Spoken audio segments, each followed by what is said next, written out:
The Tale of Squirrel Nutkin. This is a tale about a tale that belonged to a little red squirrel, and his name was Nutkin. He had a brother called Twinkleberry, and a great many cousins. They lived in a wood at the edge of a lake. In the middle of the lake there is an island covered with trees and nut bushes, and amongst those trees stands a hollow oak tree, which is the house of an owl who is called Old Brown. One autumn, when the nuts were ripe, and the leaves on the hazel bushes were golden and green, Nutkin and Twinkleberry and all the other little squirrels came out of the wood, and down to the edge of the lake. They made little rafts out of twigs, and they paddled away over the water to Owl Island to gather nuts. Each squirrel had a little sack and a large oar, and spread out his tail for a sail. They also took with them an offering of 3 fat mice as a present for Old Brown, and put them down upon his doorstep.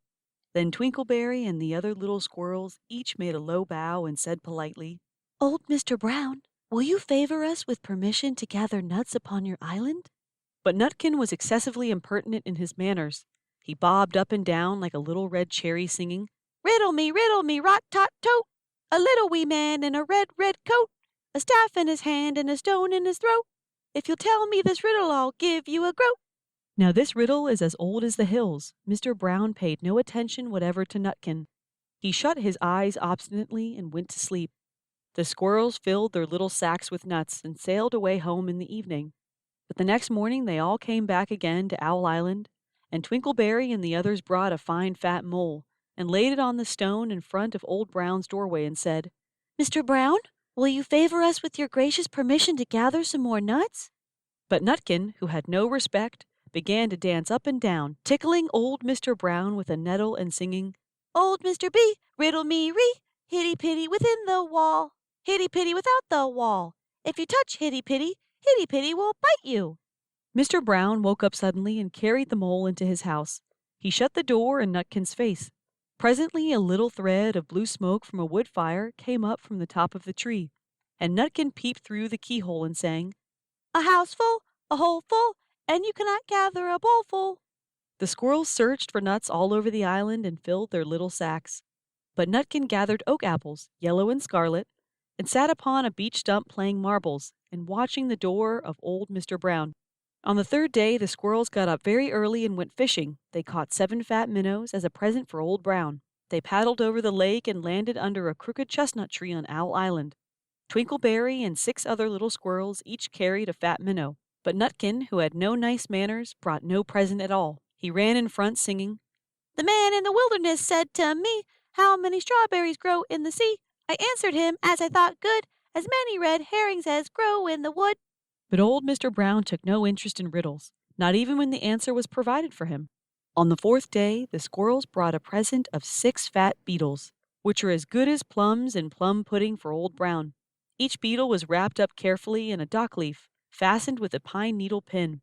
But Nutkin sang as rudely as ever, "Old Mr. B, riddle me ree, flower of England, fruit of Spain, met together in a shower of rain, put in a bag tied round with a string. If you tell me this riddle, I'll give you a ring."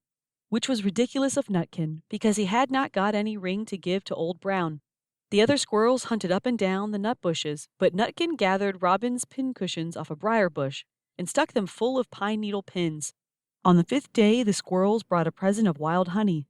It was so sweet and sticky that they licked their fingers as they put it down upon the stone. They had stolen it out of a bumblebee's nest on the tippity top of the hill, but Nutkin skipped up and down singing, "Hum-a-bum, buzz, hum-a-bum, buzz. As I went over Tippletine, I met a flock of bonny swine. Some yellow-nacked, some yellow-backed, they were the very bonniest swine that e'er went over Tippletine." Old Mr. Brown turned up his eyes in disgust at the impertinence of Nutkin, but he ate up the honey. The squirrels filled their little sacks with nuts, but Nutkin sat upon a big flat rock and played 9 pins with a crab apple and green fir cones.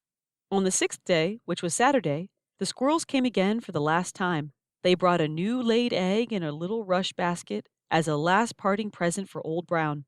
But Nutkin ran in front laughing and shouting, "Humpty Dumpty lies in the beck, with a white counterpane round his neck. 40 doctors and 40 wrights cannot put Humpty Dumpty to rights."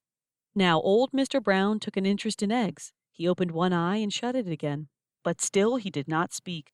Nutkin became more and more impertinent. Old Mr. B, old Mr. B, hickamore on the king's kitchen door. All the king's horses and all the king's men couldn't drive hickamore off the king's kitchen door.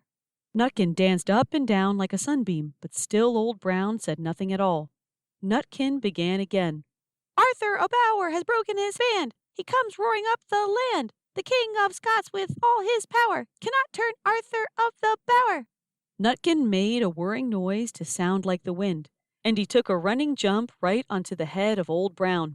Then all at once there was a flutterment and a scufflement and a loud The other squirrels scuttered away into the bushes.